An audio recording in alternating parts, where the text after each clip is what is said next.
get those even. You don't want one side higher than the other, Dan. It makes your ears look lopsided. Jesus, Tony. Man. No, I'm not saying that they are lopsided. I'm saying that you should hide it just in case they are. Why are you crapping on my ears? What did my ears ever do to you? Well, they didn't listen. That's for damn sure. You never listened to me. I'm Tony. Hey, watch him! With Dan and Tony! Hey, watch him! With Dan and Tony! It's Hey, watch him, yeah! Welcome to Hey Watch with Dan and Tony. I'm Dan. And I'm Tony. My life's falling apart. No, your life is fine, Dan. It's my life that's crumbling into ashes. Our lives, COVID's over, so our lives are choosing now to fall to pieces. I fall to pieces. You know what? It's probably karma because, I know it was bad. COVID was bad. I understand it, but I did very well in COVID. I thrived. I made the most money I've ever made in COVID. For pretty much each year of COVID. I worked more than I've ever worked. And I got to stay home and have excuses not to hang out with people. I kind of loved it. So that's over. So no more of that for Tony. Now everything is falling to pieces. My life pretty much always the same. So there you go. Stability's nice, Dan. Don't underestimate it. On this show, we watch a movie. We have watched it. We've watched a movie. Previously, by the time we get to doing this show, we've watched a movie, and now we convene to discuss the movie. Said movie. Yes, and so somebody picks a movie. This time, Tony got to pick the movie. Yeah, so Tony, why don't you tell us a little something about the movie that you picked? Well, a little background of what happened is I was listening to Smartless, great podcast, and I will listen to the Bradley Cooper episode, great episode, and I was like, you know what? I miss this guy. Let's do a Bradley Cooper movie, and this one just popped up when I looked at the worst Bradley Cooper movies of all time. A Star is Born. You don't like A Star is Born? I watched the first 15 minutes of it. It was okay. Boy, you lucked out because that end is real tough. Lots of tears, Dan. He doesn't do well. He does, he doesn't do great. He really doesn't. I just wanted to take one more look at you. Oh, tears. Just tears, man. It's whew. Anyhow, this movie not as emotional as A Star is Born. And of course, it's all about Steve. All about Steve. Is a movie that I still don't know if I have seen before. Naomi is convinced that we saw this in theaters in 2009, and I have no recollection of it. I believe her. That's the thing. I totally believe her, but even when I watched the movie, I was like, this is not familiar at all. So I don't know. I think because of how this movie is I gotta. It's sort of like it's sort of like deja vu. You like watch it and you're like, sure. I think I've seen this before. Because I sort of thought that too, and but then I was like, I don't think I have. But it has that sort of, there's like a comfortable feeling to it where it just sort of feels like a lot of things. Yeah. That So all about Steve. Hour and 39 minutes. 2009. When I looked it up and I saw that it was 2009, I was like, this is from 2009. It felt like it was from an earlier era. I have no basis for what I'm about to say, but I firmly believe that this was shot a while earlier. Oh, sure. And then a couple years earlier, maybe. Once The Hangover came out and was huge, they were like, remember that Bradley Cooper movie we have on the shelf? Let's put that out. Again, I don't know if that's true or not. That's just the feeling that I get. I was doing a little research right before we started. Why do you think this movie exists? I think this movie exists because Thomas Hayden Church needed a vehicle in which he could be the funniest part of the movie and not have to carry the movie. That's what happened. That's what happened. This movie exists because of Sandra Bullock. This is a Sandy B? It's her private pet project that she tried to get made for a long time. And I think that is why it is the way that it is. Because she's selling it. This movie, okay, how do I want to put this? Yeah, you know what? Take a beat, Dan. Take a beat. I don't think this is a hateable movie. I don't think so either. I think this is a movie that had some good instincts and then just didn't know how to put it. It's like a puzzle missing a few pieces. Yeah, and so it's kind of like, it's not enjoyable. But I did enjoy parts of it, Dan. Okay, I laughed. Good. Okay, I laughed at good. a lot of what the guy did. Why did I just forget his name? Thomas Hayden Church. Well, this movie's like, Thomas Hayden Church comes on and you're all like, oh man, this is the guy with the most comedic instincts in 100%. This movie. 100%. And he's very good in it. I enjoy every second that he's on screen. I'm pretty sure. It's kind of like this. What they should have done with this movie is they should have shot the whole movie like it is here, made it, and then they should have watched it and gone like, "Oh, this is what's working here," and then rewrote the script. You want them to watch the movie and then make changes on it? That's crazy. No. You're wrong. I want them to watch the movie and then make another movie that incorporates the good parts of this movie. So we spend X millions of dollars. We watch the movie and we say, you know what? This movie's bad, but we've got a movie in here that we can now write and start from scratch X amount of millions more, and now we've got a movie. All right. Yes, yeah. I mean, gotta say, scrap this whole movie. The piece of this movie. We are never going to start a production company together, Dan, because we will be bankrupt in a second. So this movie is not hateable, which is so funny because everybody hates it and they say it's creepy and weird, and it's like it's just that it doesn't work. Yeah. And I understand that the creepy thing where it's like, sure, but she is say what you want. Sandra Bullock is charming as hell. And it never comes off as he's in danger. You know what I mean? No. Well, and that's kind of the part of the problem is this movie can't veer into dark comedy because you're never afraid of her. And so basically the premise of the movie is she almost has a one night stand with Bradley Cooper's character, and then she follows him around the country. He's like a newscaster cameraman. So she follows him around the country kind of as a stalker. Yeah. And so if that's what it was, if there was like a level of menace, if bad things actually happened and, he really thought she was trying to kill him and there was some real miscommunication, but the amount of miscommunication in this movie is just very small. I mean, it amounts to, on that date, he was like, oh, shoot, I wish you could be there, but I have to go, because he was trying to be nice. And then she took it at face value, and then they had a conversation later, and they were like, oh, we misunderstood each other. Okay, have a good life. And that's the movie. They literally both stand there and understand that there's a miscommunication. Which a movie like this, you're supposed to never let the character, it's 100%. Like, nobody should know what's going on. Yeah. In this movie, everybody knows, it's like at one point, Thomas Hayden Church sort of wants to get with her, sort of, maybe, but he doesn't really try to do that. And so he says that he, this sort of some things. And then instantly Bradley Cooper knows exactly what he'd done. Yeah. The next scene, while it's happening, he's like, "Oh God, he did You're doing this. I know exactly what happened. He's playing you like a fiddle." There's actually a part where he's standing behind Sandra Bullock, and he's doing the baby thing, and Bradley Cooper. No, he's standing behind Bradley Cooper. Bradley Cooper turns around and sees him doing it, and you're like, you can't catch him doing it.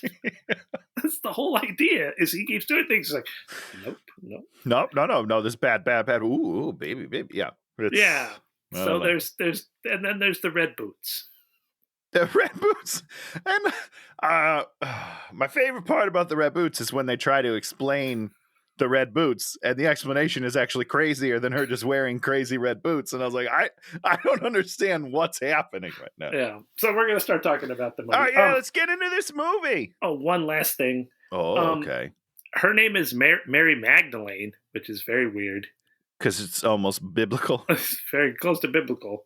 And I mean, this movie is, I was like, did the Farrelly brothers do this movie? And this is at the end where they don't have any more skills. And no, they No, did not a not do this chance. movie. But that their big movie, Something About Mary, 1998. So it was like that perfect 10, 11 years Sure. where a thing just feels like its ancestor is too close to its poor ancestor. Yeah.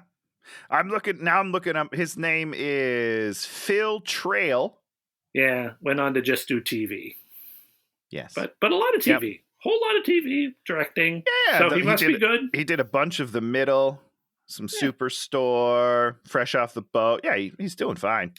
The woman who wrote this, I think it's a woman, has a woman's name at the beginning, but it's also one of those names that, could be a man. Sure. Hasn't done anything until 2023 when she did something about like a serial killer or something like that. Oh, okay. So, well, there you go. There's the creepy part. She's always had it in her. Yeah. So we start off with the titles, all the stuff about crossword puzzles, and then boom, here comes Sandy with this haircut, which I thought was fine. Wearing, I like it's not great. You do? You like those bangs, huh? Yeah, I'm fine. I don't know. I think she's cute, but she's kind of quirky cute, and she's wearing like these big red leather boots. Yep. Now they don't match her outfit. Don't match her outfit, but they're kind of hot. Yeah, I mean, listen, when she, not to jump around too much, but when she comes down the stairs for the date in a minute, you're like, oh, okay. Yeah. So she's wearing these boots, and they just make, and she wears the boots the entire movie, right? Yeah, it never takes them off. And so they try and make it like these boots are some sort of indicator of her personality.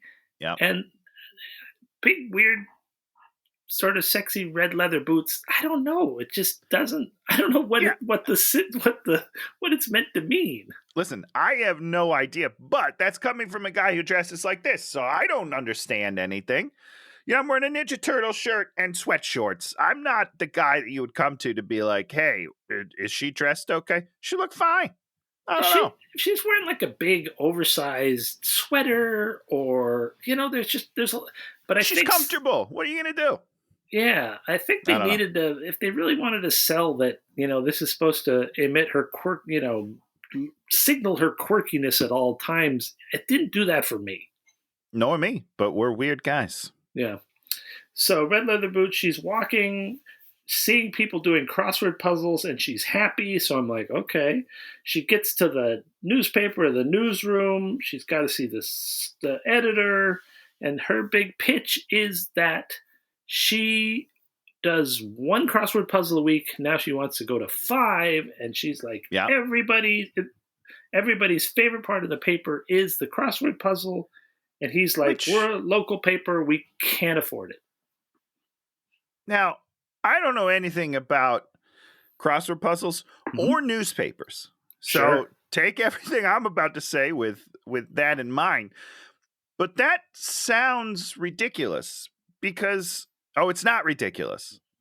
Isn't it cheaper to use a page as a crossword puzzle than it is to get a reporter to go do something and fill that page with a story? Oh, so you're saying, isn't it cheaper to just have her do crossword puzzles? Is that what you're saying? Yeah. Isn't that like a good way to fill up a page? I don't know.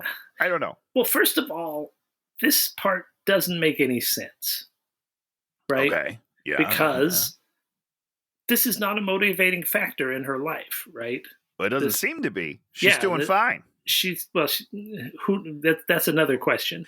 Okay, good. But I hope we cover it. The point is, this whole sort of setup, which is a bit of conflict, right? Here's what I want: 5 crossword puzzles. You can't have it.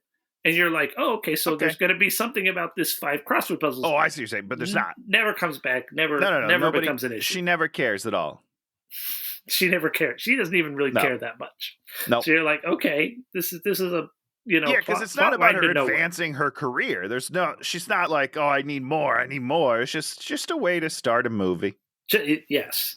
So he's like, don't do this. Go enjoy your life. And she's like, I've got a blind date tonight. And then we learn that she is not in her apartment because her apartment's being fumigated. Okay, we need to talk about this. You got to let that go a certain amount of. You can't go back in too quickly. Now, this is a joke they hit 3 or 4 times at least. Right. So, is it a lie? No, it's true. It's absolutely true. I don't understand. So, okay. So let me explain why this is confusing. Because it's a joke. It's supposed to be a joke, right? Okay. And I guess. she says I don't know. She says it earnestly. She doesn't say it out of embarrassment that she's too broke and had to go live with her parents. Right. Okay. Because if that was the case, then her parents would have said, you know, your apartment's gone. It's not being fumigated. She's like, yeah, but you have to tell yourself these little lies, or whatever. Which is, that's what I think is happening, Dan. You think that's what's happening? And here's why. Because she is embarrassed to live with them. She keeps saying it.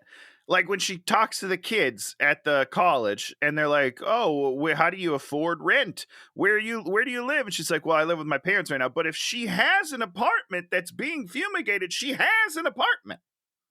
Right? Well, and that's why it gets confusing because you're like, well, she could afford an apartment?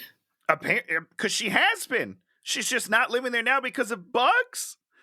I don't understand. So then why would she answer that question? It doesn't make any sense unless she has no apartment and that's her excuse for living with her parents because she's too ashamed to admit that she can't afford rent.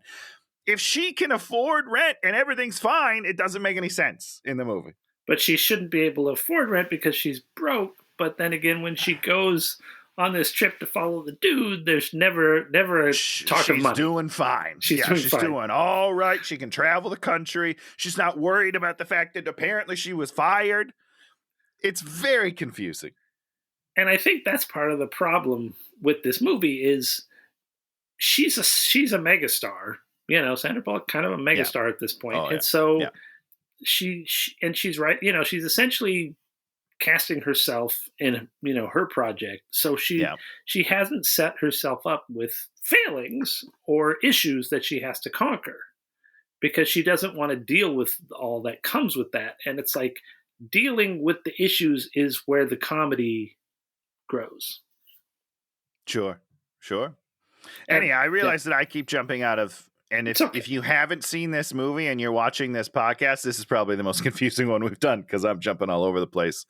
And then she does just some jokes about brain cancer and a lobotomy. And then she writes a note to self, be normal. Yep. Okay. What does that mean? I don't know. Voiceover, life is hard, but, crossword puzzles are joy. Yeah. There's some really tenuous threads that they try to weave between crossword puzzles and life.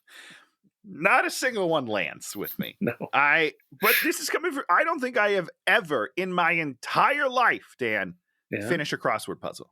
What does that? Never one time. I am too stupid to do crossword puzzles for one. And I just give up.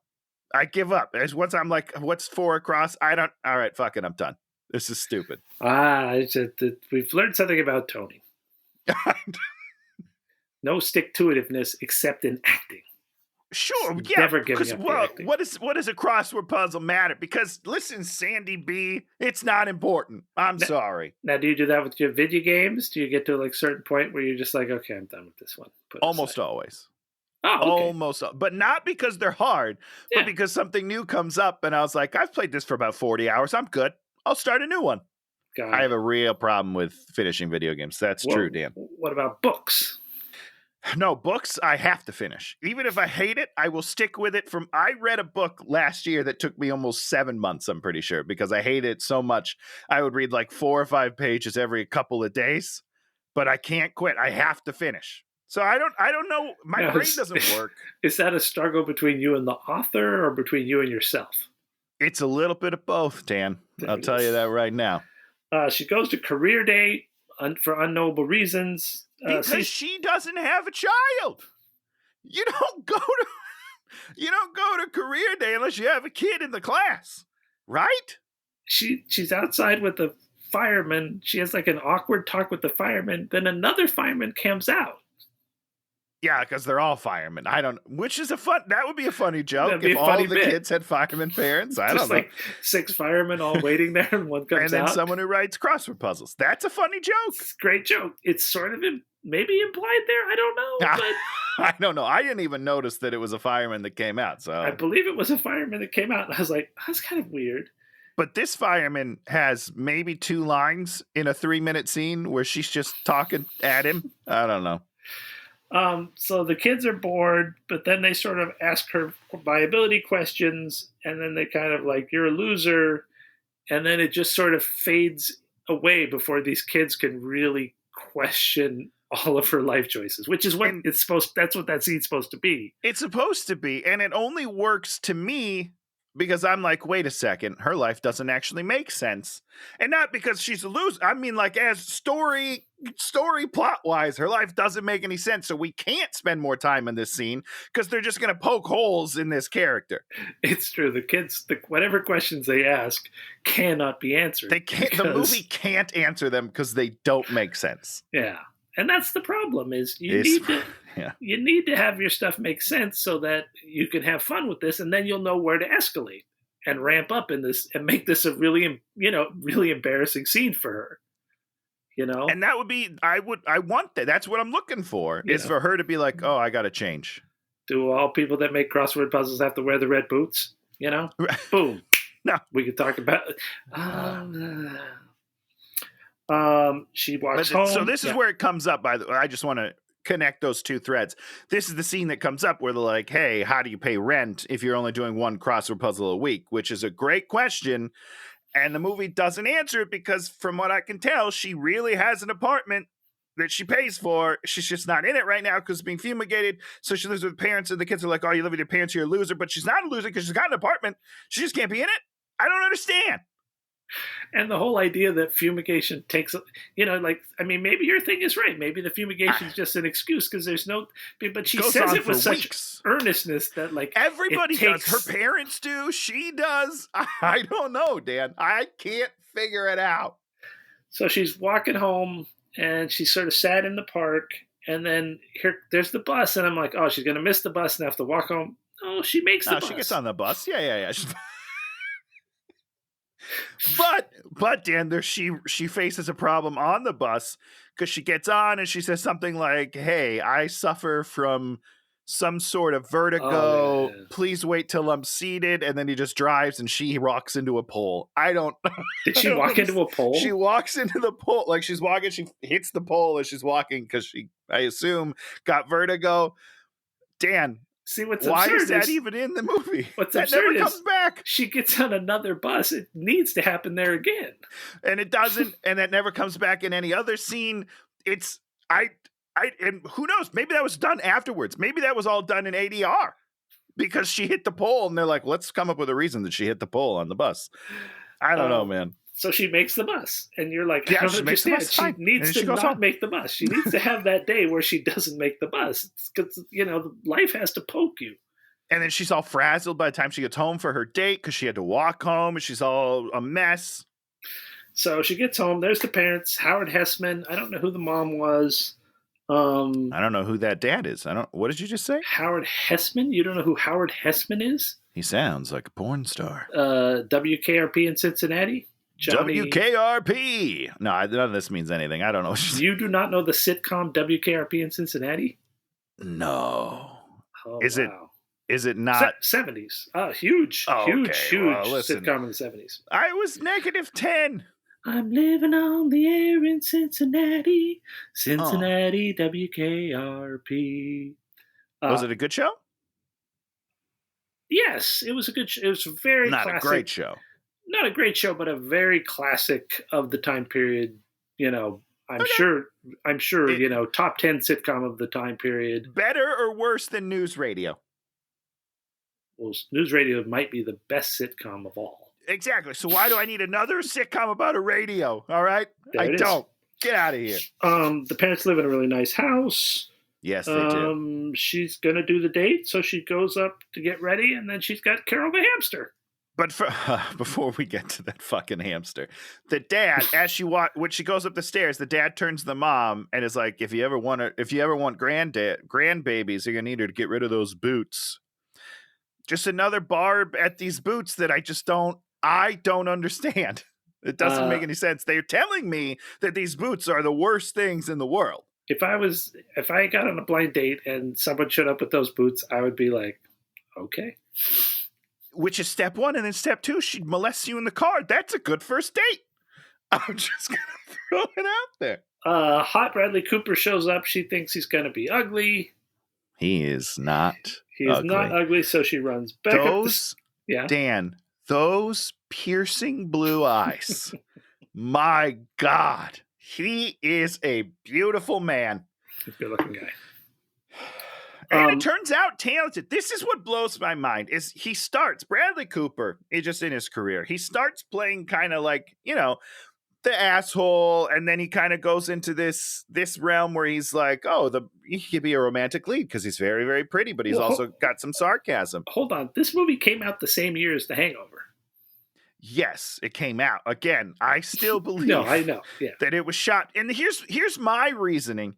Ken Jeong looks at least 3 years younger in this movie than he does in The Hangover. So much younger. It's so weird. He looks like a baby in this movie. There has to be a sizable time jump between this and when they shoot The Hangover. That's where I'm hanging my hat. Well, yeah, and definitely they didn't see anything from The Hangover, because if they'd have seen him in The Hangover, they were like, holy shit, it would have been we've different. got an atomic bomb here that we need to use. Exactly. Like, you wasted Ken Jeong pretty terribly in this movie. So yes. I firmly believe that this was shot well before that movie. 1 to 3 years before, absolutely. Yeah, minimum. Yeah. Anyhow.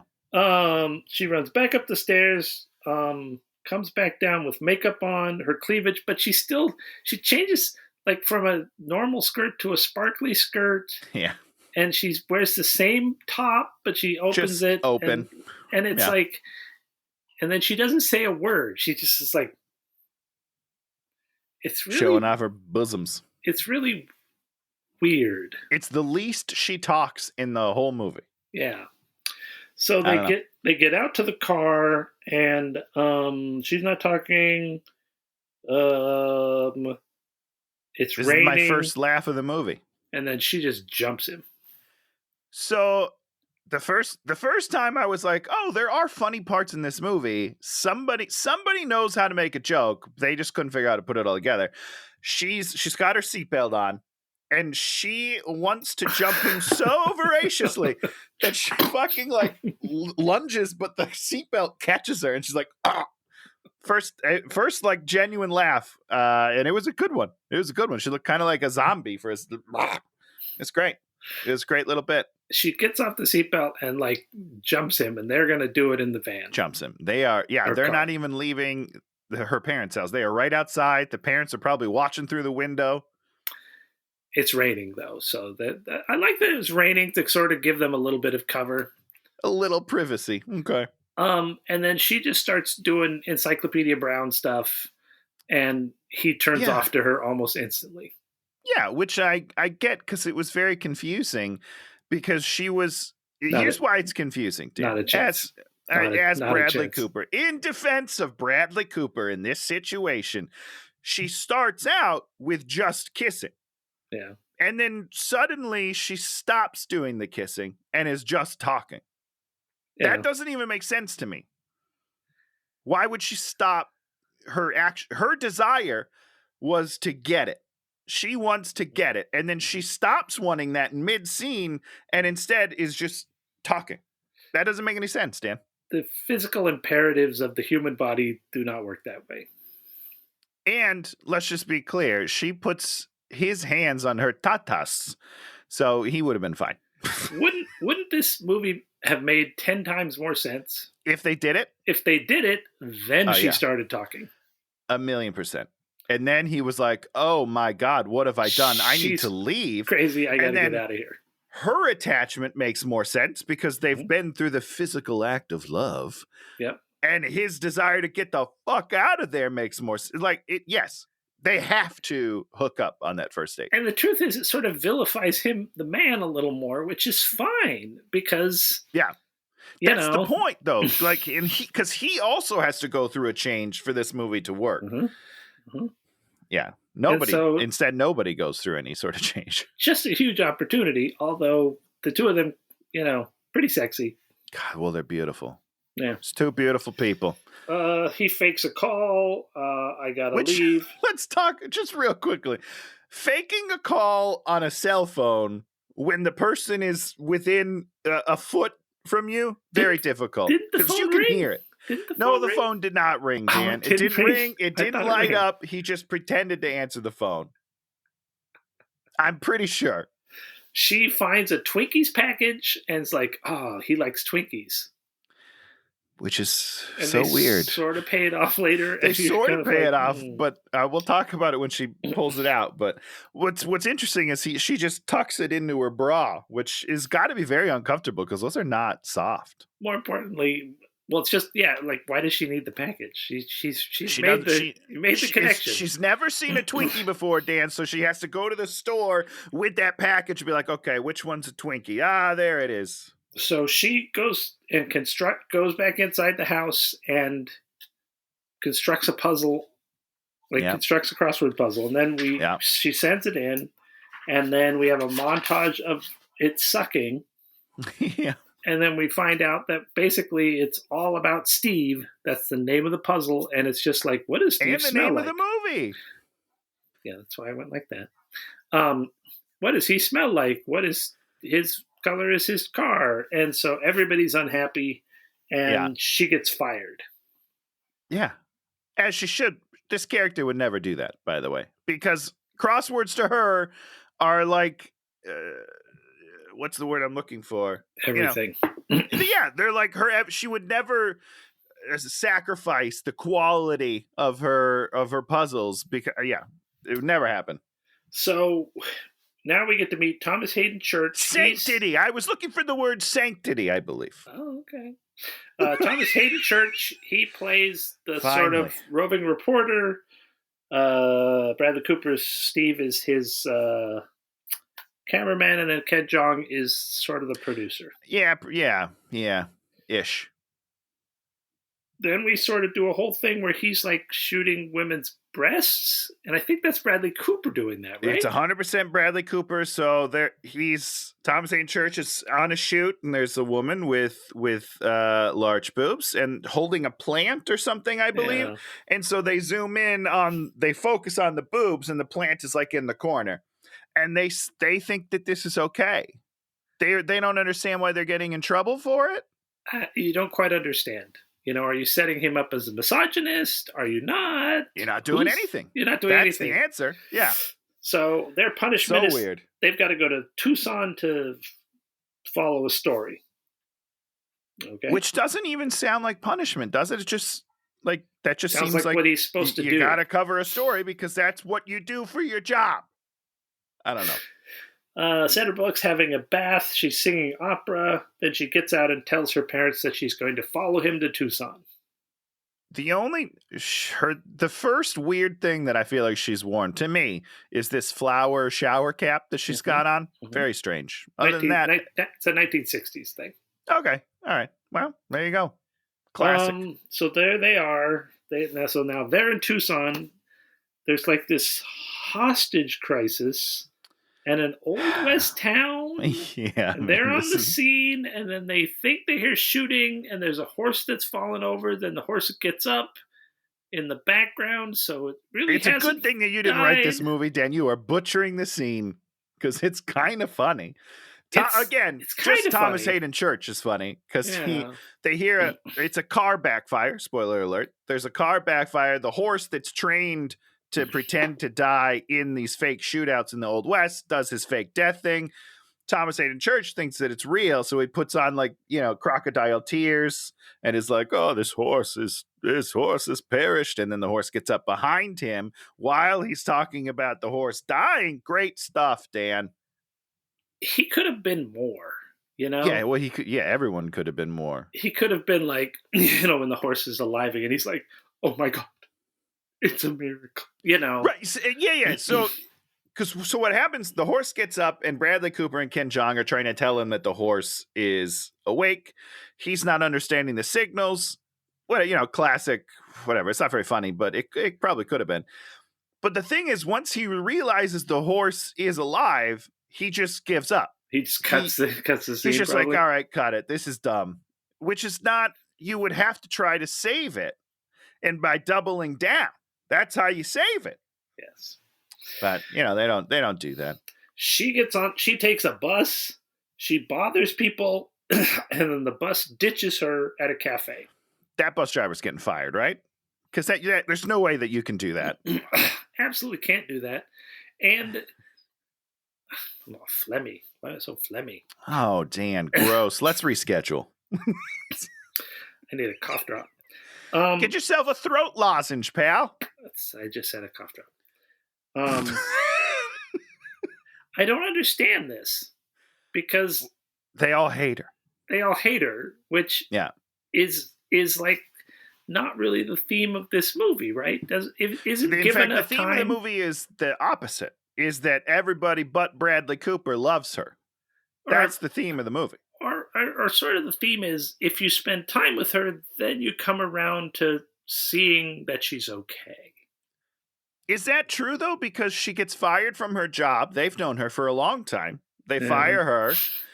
And then she immediately befriends the people in the picket line. That's an immediate thing. So I don't understand, Dan. Well, what the point is when I started doing comedy, I took a UCB writing class, and the teacher talked about the game of a scene. I didn't understand it. Years later now, I completely understand it.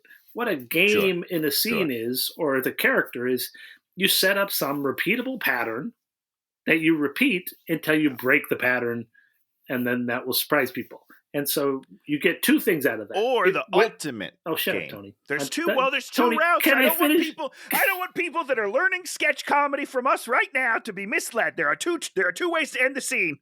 Sheesh. All right, yeah. What's up, Dan? You can tell that. Okay, you can tell your stupid, worthless comedy.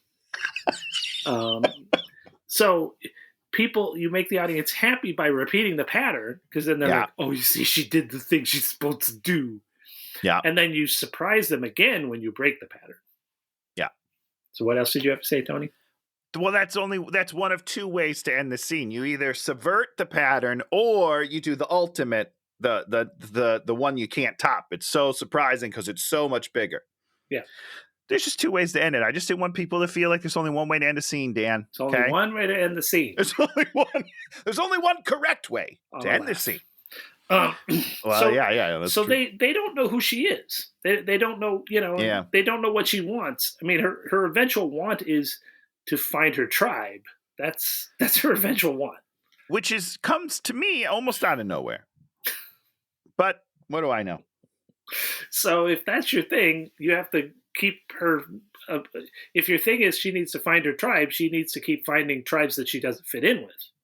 Yes, that's great. Until she finds her tribe she fits in with.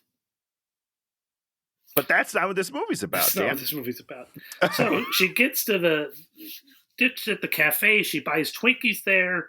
And then there's a truck driver, and he's like, I'll give you a ride. And then she says no because she thinks he's going to rape her. And so then the person tells her there's no bus for a while. And then she runs out there and stops him. And then she asks him for his driver's license. And then she Sharpies it on her arm, which I don't think we ever see again. Well, no, it washed right off because she's not wearing sleeves for almost the entire movie, and you never see that name again. Also, I just want to point out, just in case somebody watched this movie, a young woman or man watched this movie and thinks that this is a great way to defend yourself against getting murdered, it's not. She's like, oh, now you'll have to chop my body up into little pieces. No, he won't. All he has to do is get rid of this piece of skin. And then that's the only thing. That's probably what he's going to eat. Yeah, there you go. You eat this. It's maybe a foot of skin? I could do that. You're cooking on a little fire, right down the hatch. No one will ever find your body. That is not a good way to defend yourself. So don't feel comfortable. So she starts talking immediately, and then he's like, it's probably a good time for quiet time. And then she's like, Another guy that, is immediately fed up with her, but he ends up liking her. I don't understand that either. They get there and she gets out. She says, "Thanks for not raping me." Weird line. Yep. Very weird line. Yep. He drops her off and he says, "Good luck." So he likes her now. Yep. He likes her, but only because he made her stop talking. I don't get it. Is that what it is? I don't know. I don't know, Dan, because the movie doesn't tell me. She runs through the Old West town, and she's very cute. Well, she's a very cute runner. Her nerdy run is kind of cute. Yeah, listen. Oh, yeah, we'll talk about her as a whole later. And everybody's already gone. I guess whatever happened there is over. Yeah. They were like, "Oh, he surrendered and nobody got hurt, so everything's fine." More importantly, this is like an Old West town where tourists go, so should the tourists be back? Someone should be there, or people that work there. Someone should be there, other than this one person that's there. I don't know. Tending the entire thing. So they have moved on to Oklahoma, where baby Peggy was born with a third leg. These news stories that they came up with are all so weird, Dave. Not like in a Farrelly Brothers weird way, but not in a Farrelly Brothers funny way. Yeah, but not as good, because they were like, that's probably an idea that the Farrelly Brothers would throw out in the room and be like, no, that one's no good. We can do better.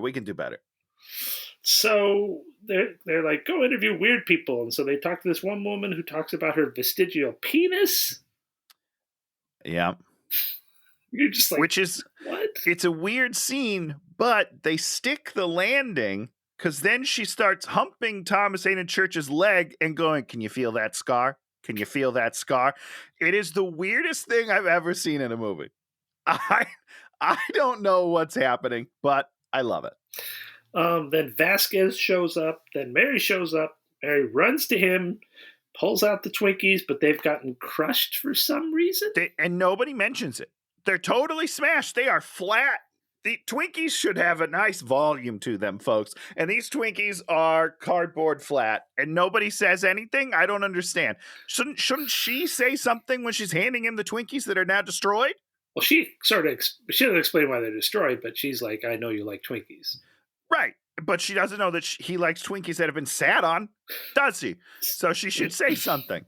So then they talk about what happened and how they ended up here and had the confusion. And it's like, okay. And then she spots the dad of baby Peggy based on he's not wearing orthopedic shoes. He's not wearing the right shoes. So he's just wearing someone's scrubs. And she's like, "Hey, that's out of order."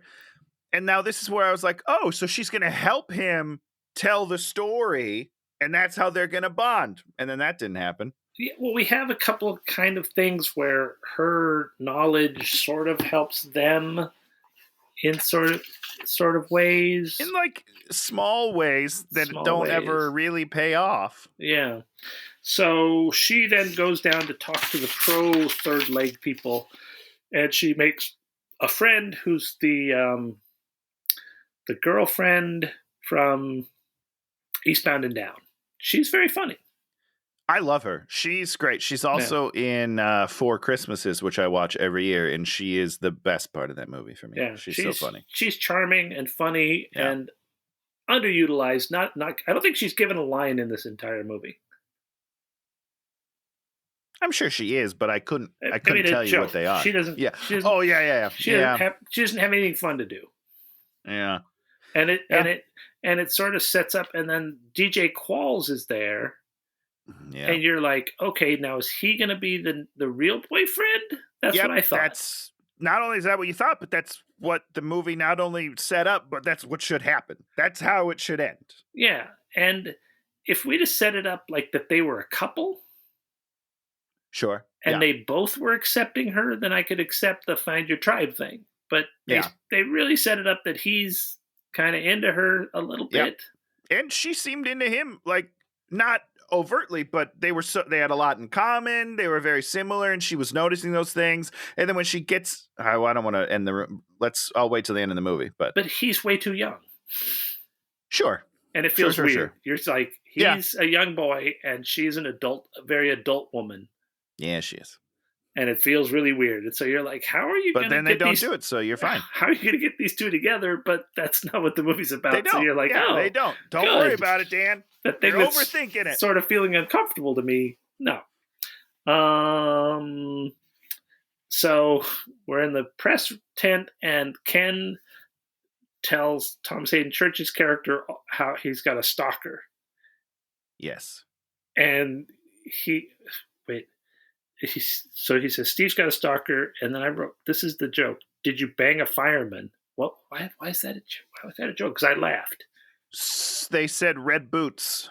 Oh, someone said something about red boots, and he goes, "Did you bang a fireman?" But you know what, Tony? He was much funnier. His line delivery much funnier than your line delivery. Well, that's because it's Thomas Hayden Church. I don't take any offense to that. This guy crushed this movie. What, did you bang a fireman? He's very funny. His line delivery on that was masterful. Yeah. Dude, I'm not being facetious at all. This movie's worth watching just to watch his scenes. He's great. He was really, really good. And before we move on, I just want to say that there's like a subplot of their news channel going up against this other news channel. I don't remember the other guy's name.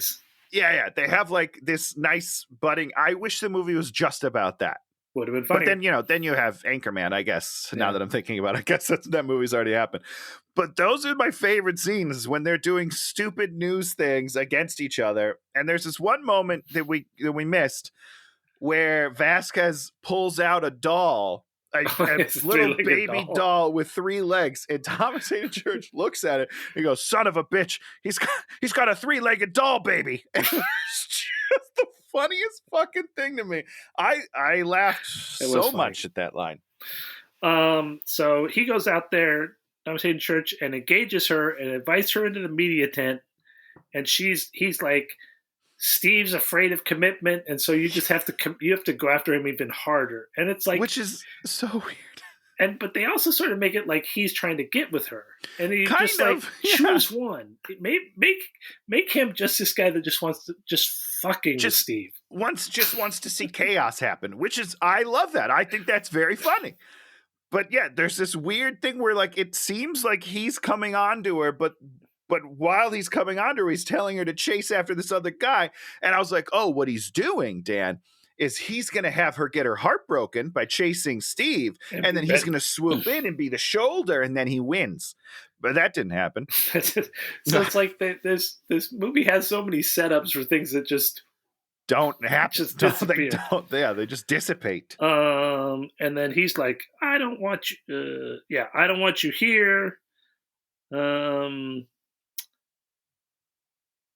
Yeah, and I think this is when he says the great line where Bradley Cooper is like, "I'm a guy. We say things we don't mean," which I thought was very self-aware, Steve. Somebody hits somebody.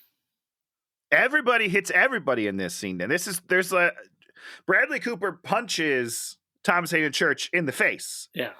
He's like, because Thomas Hayden Church, now the 3 of them are in the scene. This is the scene. It's Sandra Bullock, Bradley Cooper, and Thomas Hayden Church.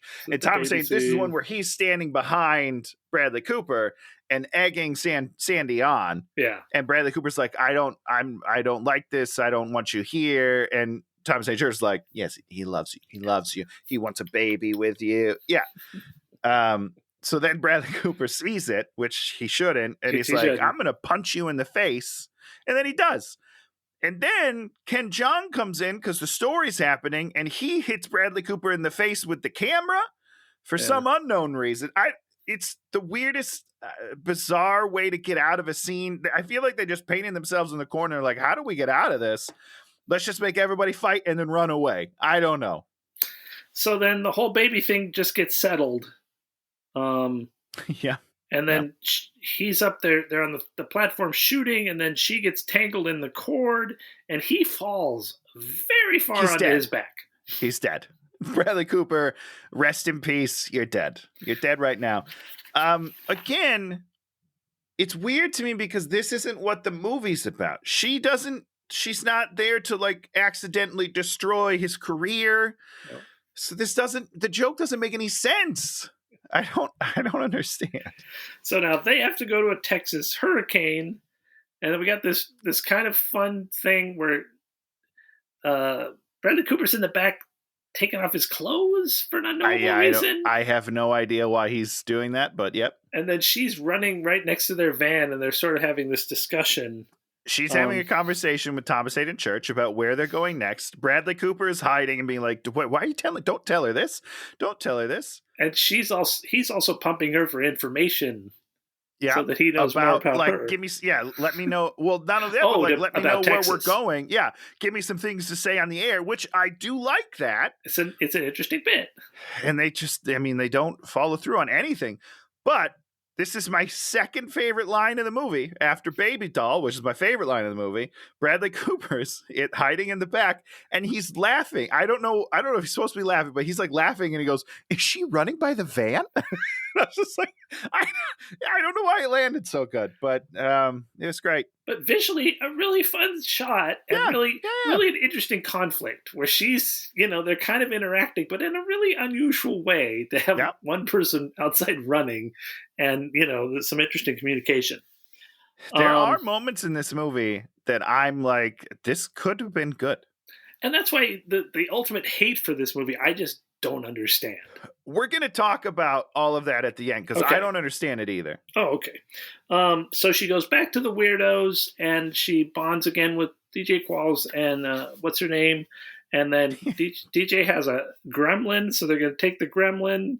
It comes out he's an apple sculptor and he's got a Mother Teresa. Right. I love that. That's my favorite part of the movie. So that's a real thing that could happen? Yeah. I was very confused. Aren't they? You never did apple sculptures when you were a kid? Apple head sculptors? Dan. No, I've never sculpted an apple. You have. Absolutely. A couple things. Yeah, we absolutely did it when we were kids. What happens is you sculpt the apple and then it sort of hardens up.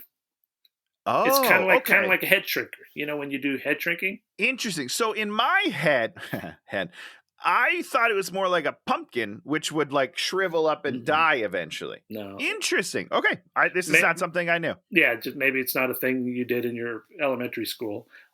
Also, when I was a kid, there was a Vincent Price branded Apple miniature shrunken head kit that you could buy, which it's like similar to like carving a pumpkin. It'll give you like a thing that you chisel out of this to make Vincent Price. No. Vincent Price is just on there, kids. Oh, he's like selling. So they use him in the commercial, and he's on the box, and he's. I thought you were doing some sort of cool Dracula face. I don't know. Yeah. Okay. So I mean, that's awesome. I honestly I had no idea. So instead of being cool to me, I was like, "What the fuck? Is this real? I don't understand." Okay. It's just a super quirky thing you can put in your movie to have a guy do. Mother Teresa, Clay Aiken. Great. Yeah. I mean, those were good jokes. I laughed very hard. I have a question, Dan. When he's describing his car, does he say that it doesn't go in reverse? Yeah, he sets all that up. That's all set up in the initial scene. Can you have a car that doesn't go in reverse and still it be street drivable? Absolutely not. How would you park? How would you? I don't know. I was very upset when they said that. You'd park very carefully. You'd park on the street where there's then if you have no control over someone else, so if someone else parks right in front of you, you're done. You're dead. You can't move anywhere. Well, you could park on slight inclines or declines. So you can roll back. Just go in neutral and roll backwards. That seems very scary. I don't know. I've never heard of this, and I was. I mean, once again, it's a setup for a joke thing that happens later. That barely works. So, Thomas Hayden Church, they go to the storm. But while the storm is happening, there's also tornadoes happening. So they go to the coast where there's a storm. And then also in the desert, there's tornadoes. So he does a bit at the storm. Which, can we talk about the bit just for a second? I just wrote storm. I didn't write anything else about it. It's just a visual gag that they do at the end. So he's reporting on the news and he's in the storm and he's kind of like blowing. He's like, the only thing that's keeping me from falling into the ocean is this guardrail right here.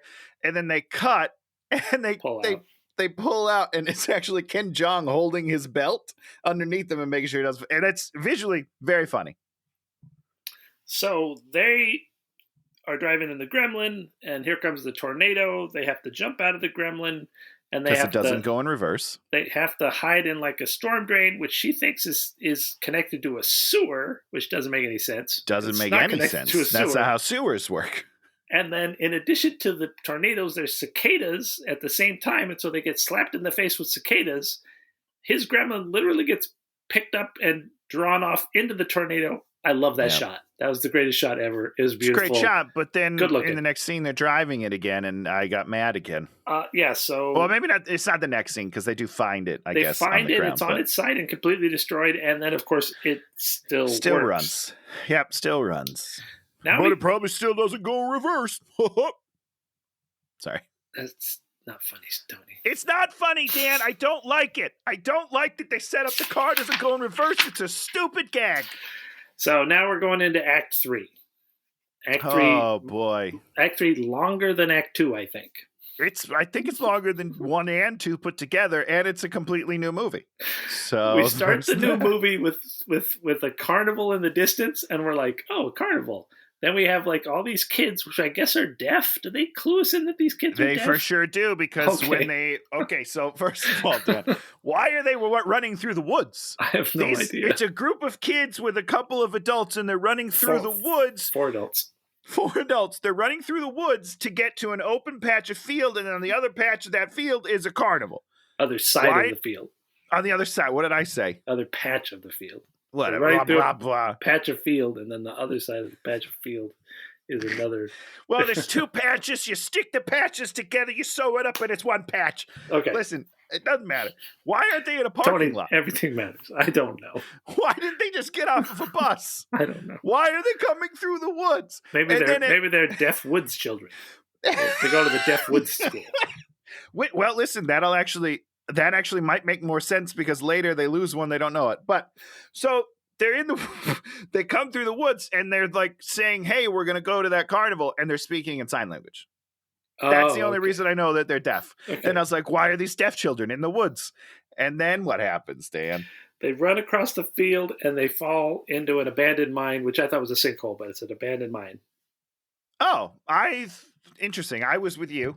But all that matters is the ground opens up and swallows a group of deaf children. Why? Why is this happening? Because that's what this movie's about. Weird disasters. It's not. That's not what the movie's about. If that's what the movie's about, I'm in. It's just, it's the craziest thing I've seen in a while. Now we're going to get to the scene, the scene that makes, in this movie, makes the least sense. Okay, here we go. Strap in, folks. They're driving along in the van. Steve is now in disguise. Oh, my God. He's got a mustache and like a fake beard on. And he's freaking out because Ken Jeong is eating potato chips. And he's saying she could have planted those in here. There could be drugs in them. Is that what he says? Poison. He said poison. And then Thomas Hayden Church is like, well, yeah, poison is the leading cause of death in something. And I was like, what is happening? Why would he? She hasn't done anything like that through this entire movie. And why is this all of a sudden happening? How could she have gotten chips into their van? Well, but that is the part that I like, is Bradley Cooper's like, I didn't buy them. Did you buy them? And then you turn to Thomas, he's like, did you buy? Well, you don't buy anything. So I didn't buy them. You didn't buy them. Who bought them? It's so out of left field. It doesn't make Why is he in disguise? I have no Which idea. Also leads to another Tony joke where they're like, I think Thomas Hayden Church says it. It's like, why are you in a disguise if we have the name of the, the van? Right. It's the same van. The van hasn't changed. It's God. just so weird. It's so stupid. And lo and behold, there on the side of the road is Mary. It's Mary. They drive. I don't know. So they must be backtracking? Yeah, they're backtracking. They are, because they're going back to Colorado. Because they went to Texas, and then the tornadoes were also in Texas still. I don't know. Yeah. So she's holding a piece of the car, which Bradley Cooper thinks is a machete, even though it doesn't really look like a machete. Yep. And then he says, they're going to make me eat my own legs? Yeah. So he goes on this wild rant about all the things she's going to do with the machete to him. And after a string, one of them's like, cut out my eyes, and then do other, and he's like, she's gonna cut off my legs and make me eat them. I don't know what's happening, but what I will say, Dan, is that they are driving, and Mary is standing there. This conversation takes about 3 minutes. How is this possible unless they're literally driving in a circle around them? It takes so long. And then Thomas Hayden Church starts writing her a note, which, again, another good laugh is Bradley Cooper's like, what are you doing? He's like, I'm taking notes. What? I don't understand. And then he throws her the bottle. How does all of that happen in that amount of time? On a chicken bucket. On a chicken bucket. Yep, the bottom flips over the chicken bucket, writes it down. More importantly, in the middle of all this, Ken Jeong then says Mary's not a psycho. And then you're the psycho. You're the psycho. And then Bradley Cooper's like, you're actually right. And you're right. And then he changes back to his original character. Yeah. You're like, wait, why is he? He like mentally changes back into his original character. He's like, what is happening? So she gets a chicken bucket. She does like a monologue about crosswords now. She like has like 5 or 6 lines about crosswords that don't have anything to do with anything. Again, yeah, they don't really relate to the movie. And Thomas Hayden Church has written the word meat, as in I'll meet you later, as meat. M-E-A-T. And did they get bent out of shape about that? What was They do, but here's my thing. It's a chicken bucket. I thought it was supposed to be like a cute like reference to the fact that it's on a chicken bucket. Okay, that makes sense. Because it's meat. I don't know. But they were like, oh, he's dumb. He's the dumbest guy in the world. I don't know why I like him. I don't know. So everybody's shown up for the kids. They're going to get rescued. They're going there in the gremlin. They save all the kids. And they saved all the kids, but we have one shot of one of the kids in the back, like talking to a guy, basically telling him that there's one more kid still down there. Right? Wait, does that happen? There's absolutely a shot. It doesn't say that. It doesn't show that. But the kid is like concerned, and he's all like trying to communicate something. Indicating. Yeah, and so I was like, "Oh, okay. So must be one more kid down there." Wow, I did not pick up on that. They don't know that. It's just very weird. Well, it's weird because nobody knows it, Dan. Yeah, nobody knows it. The chaperones don't know it. How do they not know that they're missing a child? Where's the child's parents? That's the next, like, all of the parents have to come rushing down because their kids fell into a fucking sinkhole, an abandoned mine. And there's time for people to drive there and set up cranes. And literally hours. Doesn't make any sense. And this is 2009. There's plenty of cell phones, right? And it's been all over the news. Like, there's no possible way that there's still a child down there that they don't know about. So not possible. They run the weird triumph music. Mary runs right towards him and right into the hole. Which, again, I'm going to tell you, made me laugh so hard because Thomas Hayden Church just doesn't see it. He's on air. And then he's like, look around. It's like, what? What happened? Did somebody fall into the mine? And he does his fake laugh. And I fucking lost it, man. 3 genuine laugh out louds for me in this movie. And that's a lot for a movie that we do. Oh, that's a lot. It's a lot. I actually like the video when they play the video for over and over. It's whoever did the 2 or 3 big special effects like that video and the gremlin, they're really nice. They're just like, they look good. Very good comedic special effects. Yeah, no, it's funny because the guy back at the studio is like rewatching, and he's like, "Did Steve's girlfriend fall in the mine?" It's good. It's and good stuff. So, Vasquez gets pissed off because they have the shot. Actually, I think this might be my favorite line of the movie. The parents are there, and everybody's coming there to find out about Mary, and he's like, "You people are ruining the ferns." Yeah. That's a good line. It's like, that's a comedic line. Sure. Get out of my yard. Not funny, but he very specifically talks about the ferns. The ferns. And you're just like, it tells us about his character. He cares about the ferns. The ferns. Yeah. Not his flowers. Spends a lot of time out there with the ferns. We hit the fumigation joke again at this point. That's right. So Dan, They're not giving up on the fumigation I joke. don't understand. I need somebody who wrote this movie, Kim Barker, if you're out there, Kim. I need you to tell me, Kim, does she have an apartment or not? I need to know. It's driving me up a wall. I need to know definitively, is it fake? Is it real? Is she paying for it? Is she not? We get a really nice joke with Vasquez trying on similar boots to hers. Then he walks for a while, and then he falls down. It's very strange. He screams when he falls. He falls down and he goes, ah! And they just cut away. Why is he screaming that hard? I have no idea. But what he says is at this point, he says, it's been 2 hours since she fell in the hole. And he's like, in that time, we've done this. So she's been down there for 2 hours, and still nobody knows there's a missing child down in the mine. More importantly, they could just, the crane falls down too. So the crane is sort of broken-ish. Sort of, except for they use it to get out. So, Dan, I don't understand. And that's a huge problem with this whole end part is they could just throw a rope down there with a sling on it and have her out instantaneously. Well, 3 minutes. It would take about 3 minutes, okay? There's no... You always have to, like, make all the ground around there unstable or something like that where, we can't do anything. But Dan, you know what we do need to talk about real quickly? Sure. Is the control over this unstable area. There's no ropes. There's no, like, warnings. There's no caution. Anyone can go in. The cop that's there is just like, back up, people, back up. The ground is unsafe. So put something down, guy. Put down. And then eventually there's a fence. There's a white picket fence eventually. Who built a fence? I don't even understand. Why is it a fence? It should just be like caution tape between cones, right? I don't know. Listen. Kind of weird. It's very strange. They send a note down. She sends a note up. And she makes fun because the guy uses conscience versus conscious instead of conscious. Yeah. And now everyone loves Mary. Right. I don't understand. Steve goes on television saying how wonderful she is. Well, give a little context. As everyone else is calling her crazy. Oh, yeah.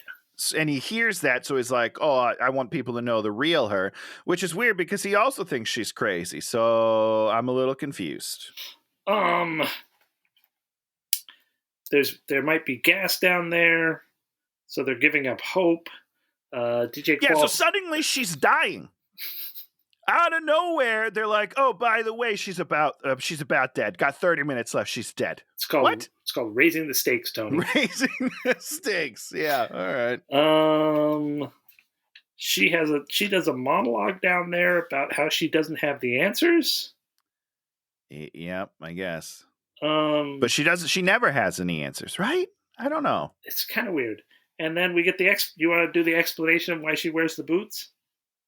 Oh boy, I wrote it down. Let me, she's like, people keep asking me why I wear the red boots. And here's the reason is it makes my toes feel like 10 friends on a camping trip. The fuck does that mean? I don't know what does it mean? No, Dan, I'm asking you a real question. What does it mean? In the terms of the movie, it doesn't mean anything. It doesn't mean anything. She doesn't even like camping, as far as I can tell. She doesn't go camping. What does it mean? Then the deaf kid signs, "You talk too much," which she knows. Yeah, all of a sudden, Sandra Bullock can understand it. The kid never did any signing before, and this is the first signing the kid did. And she set up that Sandy knew some. She knew some signs. Yeah, but can't speak it. She can only understand it. I believe so. Because she never signs, but she just understands everything the kid says. Mm-hmm. That don't me like that makes any sense. You son of a bitch. And then somebody blames Thomas Hayden Church. Is Steve blames Thomas Hayden Church or Ken Jeong? One of the two. DJ Qualls. What's his name? DJ Qualls blames him. Yep. And we sort of set up like maybe the news is like the bad guy. Again, which is great because there's a line when Mary's down below and she's yelling. She's like, "It turns out the media doesn't tell the truth," or something like that. And I was like, great, maybe make a movie saying one of these things, you know? Pick something. So she's down there and she's like, she puts the boots on the kid for warmth. Yeah, I don't know. It's very weird. I don't know anymore, Dan. And then so Thomas Hayden Church is feeling bad, so he goes and he grabs a hose from the fire truck and runs and jumps. Another wonderful moment. And then it's like not even connected, and he just falls right all the way down. It's another like super funny moment because. Oh wait, hold on 1 second. Before he does that, she's figured out a way for the two of them to get out based on their weight. Yes. So then he comes down there, and so he's more weight. That's messing up their problem. Right. Yeah. So I'm trying to find his line, and I'm so upset. Oh, first of all, what she says is "methinks the media lies," which is ridiculous, but very, very funny. So he drops down, and he hits the water, and he comes out of the water, and he said something really funny, and I can't find it. He says there's something's biting me. Something's like doing something to him. Something's like biting his. There's something in this water. There's something. Yes. It's nibbling on me or something. He's just he's funnier than the script for sure. So I know that he's doing this on his own. Oh, sure. And I don't know. I really like him, and it makes me wish that he, did more stuff. Yeah, he's great. I don't know. I do have a question, Dan. Yeah. So let's say conservatively, 10 children fell down this hole at the same time. Yeah. The water that they show, not big enough to hold 10 children at the same time. Some of those kids are dead, right? No, kids only weigh like 50 pounds. So they're just, it's like when you drop like an ant, the ant doesn't die. I'm sorry. Are you saying that? Are you telling me that I can drop kids from any height and they'll be fine? What are you saying? No, I'm just saying kids are going to be more resilient. First of all, they're going to land on each other, right? And that's better. It's that. See, Tony, I think the heavier you are, the more damage you're going to incur. Well, that's true. I mean, I would be dead for sure. Let's be clear about that. If I'm falling down that hole, I'm not coming out. I don't know. It's a comedy. I don't know either. It's just comedy movie. So Thomas Hayden Church apologizes to her, and she says thanks. I thought that was kind of nice. There's some nice apologies at the end of this movie, and taking accountability. Yeah, it's good. She fixes his hair, and then they put more rocks in the thing. And wait, Dan, I found my note. I found my note. Just wonder when he falls down the hole. Yeah. Grabs the fire hose, jumps down. It detaches. He falls all the way down. He pops out of the water. And the first thing he says is, "Wow, pretty good drop." Fucking lost my mind. I absolutely lost it. That's all. That was the only note I want to say. I'm sorry it took so long, everybody. So basically, she's set a mine cart that's going to go down, and then that's going to pull a rope that's going to pull them up because there's somehow a magical rope that goes around some what. That doesn't make any sense, Dan. So they just put a few more rocks in it, and that's plenty of weight. They go back up. Instantly, the people just pull them to the side. They're saved. Thomas Hayden Church slaps her ass. For the second time in the movie. It says, like, have a nice life. Oh, that's have a nice life. Yep. He also is like, can I have credit for this thing? Yeah, I really like that. I thought that was really nice. They're down in the hole. They're about to go up. And he was like, she was like, oh, you want to go up first and hold us? And he's like, no, this is your idea. I don't want to take credit for it. But I do want to take credit for it, which is great. And then he gets to. And then she lets him. It's a really nice moment. And then somehow, within 30 seconds of them being up there, Bradley Cooper's alone with Mary, and he apologizes to her in a private moment. Yeah. But in a way that they're just parting ways. Yeah. And this whole movie's just been a bit of a misunderstanding. I'm sorry. I shouldn't have said something I didn't mean, is what he says to her. Yeah. And she's like, yeah, that's cool. I guess we'll just move on. What? And then she's like, don't ever change. And so then has the epiphany moment and maybe does some voiceover, but basically is like, probably, we're all just like looking for our tribe, and these people that go around from disaster to disaster and are weird, they're my tribe, and I have now joined them. Yep. And crossword puzzles, I don't know. Be damned, I guess. I don't know. They have nothing to do with the movie. I'll tell you that right now. It's so weird. The only other thing I want to say before we wrap this up, and talk about some real things about this, people hating this movie, is she on 2 occasions she talks about what makes a good crossword puzzle. Okay. And it's 1, is it solvable? 2, is it fun? 3, does it sparkle? No. What the fuck does that mean, Dan? Nobody looks at a crossword. We ask Johnny Mankey every day when he does the New York Times crossword puzzle, which I believe Johnny does it every day. Yeah, he does. Johnny, very smart guy. He would not say that it sparkles. He would just say, "I like the challenge" or some such shit. Yeah, exactly. Yeah. Is it that's the assault? Is it hard but solvable? Great, that's what you want. Sparkle, so stupid. I'm very weird. Yeah. Anyhow. About the hate. Yeah, she won the Razzie for the worst performance, which of the having seen it is bizarre because she's not terrible in this movie. Her performance it doesn't coalesce to make the movie, but her performance, it's not painful. You're like, this person should not be acting. They should be stopped. Yep. She went and she accepted the Razzie in person. Yeah. Did you watch the speech? Oh, I'll have to watch it. I did not. It's actually really fun. It's really great. I love her. She gave everybody a copy of the movie. Yeah. And then the next night she won the goddamn Academy Award. So fuck, just like. Here's the thing. She brought those DVDs because she was like, listen, only X amount of people saw this movie. So there's no way everyone in this room actually saw this movie. Not a chance. So here, go home and watch it and see for yourself if it's really the worst performance of the year, because it is not. Not even close. Not even close. It's not even offensive. Is the movie good? No. The movie's not good. Is she horrible in the movie? No. Not at all. She's pretty great. Bradley Cooper, pretty great. Thomas Hayden Church, fucking amazing. It's just they don't the characters don't coalesce into really strong characters, and that's not because of bad acting. It's because the script didn't know what it was trying to do. 100%. So it's not great, but it's not the worst thing I've ever seen. It's not even close to the worst movie we've ever done. Oh God, this movie, I would put this in the top 10 best movies we've done. Let me just I just want to say, because I just was like, it just hit me now. I wish I would have done a little research. You know what else came out in 2009? Oh, God. Street Fighter, The Legend of Chun-Li with Christian Cruick, which is by far the worst movie I have ever seen in my life. We haven't done that, have we? No, but it's on the list. It's just so painful, and I've already been through it once in my life. It's hard.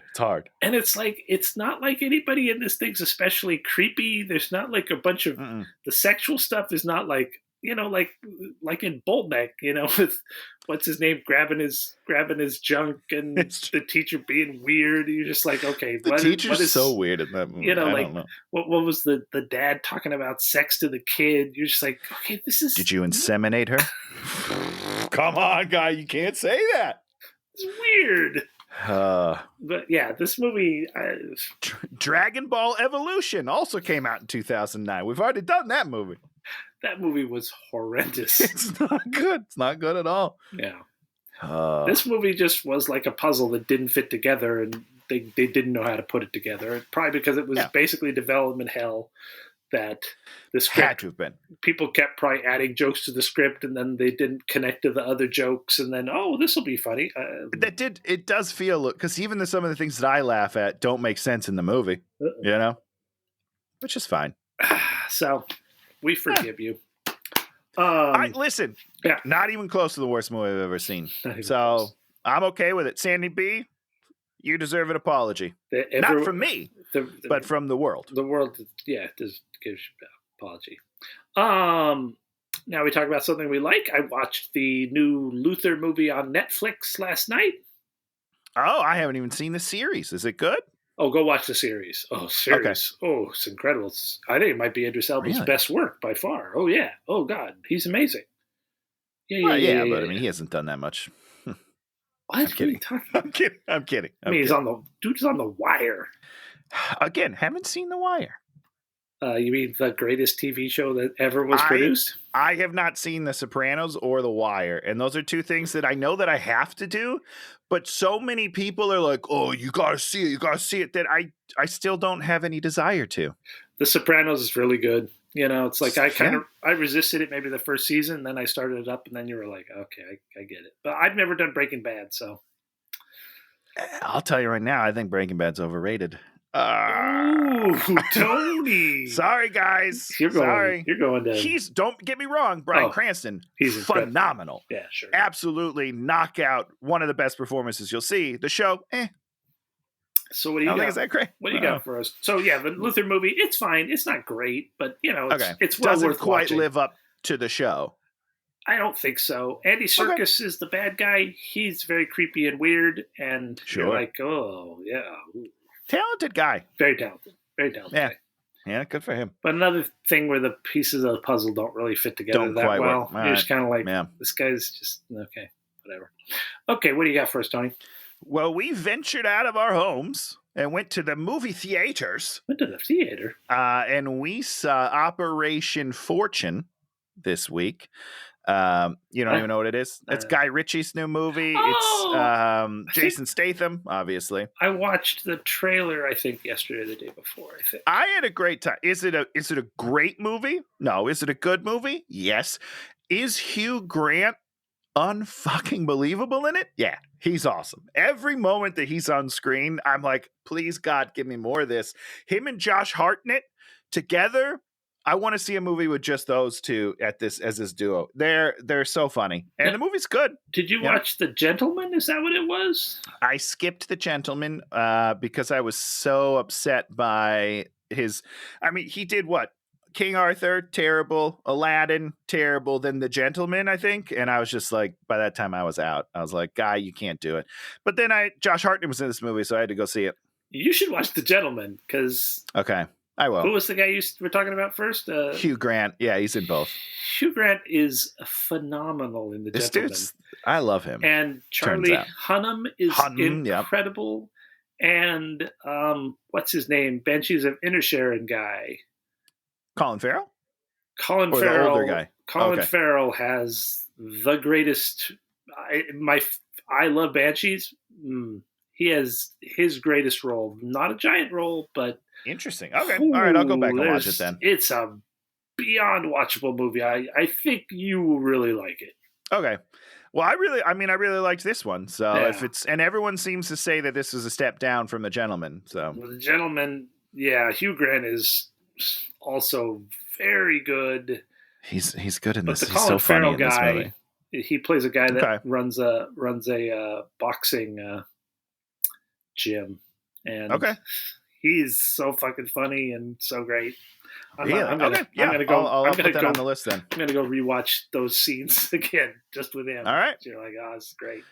Well, here's what my final takeaway from that movie is: let's get Josh Hartnett back back into the limelight, guys. He's great. Bring back Josh. He's so pretty. He's funny. We need more Josh Hartnett in our lives. So I bounced around trying to decide what movie we do next thing. I've been looking at Looney Tunes Back in Action, but it does. Oh boy! It got 2 thumbs up from Roger Ebert and Siskel, so I was like, oh, maybe it's not terrible enough. But I still want. I think it might be. I still want to go back to it at some point because we've done Space Jam and Space Jam 2, so we need the one in the middle. All right. Then I was looking at like some other terrible movies. Biker Boys. Oh, with a Z, right? With a Z. And that's Lawrence Fishburne? That looks very terrible. I think I have that on DVD, Dan. I'm pretty sure that's downstairs. I'm almost positive I bought that at in the Best Buy bargain bin years ago. I'm pretty sure. It's probably still in the cellophane though. Also saw this movie called Supercross, which looked super terrible. Supercross. I think I've seen that. Hold on, I think I've seen this movie. It has some super sexy girl in it, and I didn't know who the dudes were. Yes, because it's got Steve Howie. Yeah, no, I've seen that movie. Yeah. You know who else is in that? Channing Tatum. Dude, I have 100% seen this movie. Okay, so we're gonna have to do that at some point. but I picked out another comedy earlier, and I was like, okay, we're gonna do a comedy because I think we need a comedy since we just did a comedy. So I'm going with our boy Eddie Murphy, who. Oh boy, Eddie, where are we going? Talk to me. We're gonna go into the world of flubber. Oh, okay. This is fun. I haven't seen this in a long time. Of course, we saw the original absent-minded professor and then son of flubber as kids, the original ones. But reading a little bit about this one, it sounds like it's especially terrible. Okay, great. So we're gonna see how Eddie Murphy's doing. Eddie Murphy, literally one of the funniest people ever. Did you watch the Chris Rock special? Okay, first, we got to talk about two things real quickly. No, I did not watch the Chris Rock special, but I do want to. And two, I don't think you mean Flubber. Yeah, Flubber. Flubber's Robin Williams. Oh, Robin Williams then. Okay, great. I thought it was Eddie Murphy. It's the green goo that's bouncy, right? Oh, it is Robin Williams. Why was I thinking it was Eddie Murphy? Because I was thinking the Nutty Professor. Nutty Professor. I started saying Professor, so I got them all mixed up in my brain. Yeah. Sorry. Flubber's Robbie. Yeah. Oh, we're doing Robin Williams again. Sorry, that's okay. Robin. Yeah. This will be good. But did you watch the Chris Rock special? Yeah. What does that mean? What is that? I don't know. What's your reaction? I don't understand what that means. It's great. It's great. It was so funny because everybody concentrated on the Will Smith part, which is at the end. And it's like, I did not care. The Will Smith part was kind of like, whatever. It was fine. But the first half of it, he's just like, all right. That excites me because all I read was the only thing people have been talking about is the Will Smith. And I was like, I don't care to see that. Like, I don't give a shit about this whole stupid thing. The whole thing is a Chris Rock special, and then he puts in 10 minutes at the end. That's because you have to. He has to. You know what I mean? Yeah. But all right. Well, then I will watch it. And it's so stupid. It's like it's such a good special, and these people are all like to talk about Will Smith to bring your failing career back to. Like, what are you talking about? He hosted the Oscars last year. Do you not remember how this happened, guys? He's doing fine. And I think yes, exactly. You need to come back from hosting the Oscars. Right. I don't think so. Nope. I mean, we've seen pretty much the biggest show of the year. We've seen people that need to come back from hosting the Oscars.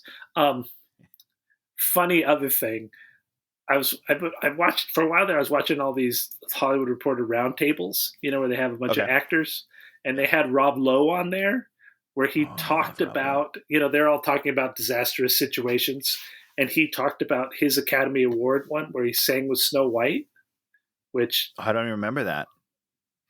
Is that good or bad? It was literally the most painful thing. One of the most painful things I've ever seen on television. Yeah. Okay. It's just like Rob Lowe is singing. The Snow White, she can't sing, and she's singing. And you feel for this poor girl. You're just like, oh no, honey, no. Why are they doing this to you? This is very bad. What did he say about it? Oh, he just laid into the whole thing and just told the whole story, and it was freaking hilarious. Yeah, you should watch it. He tells some great stories. He's a great storyteller.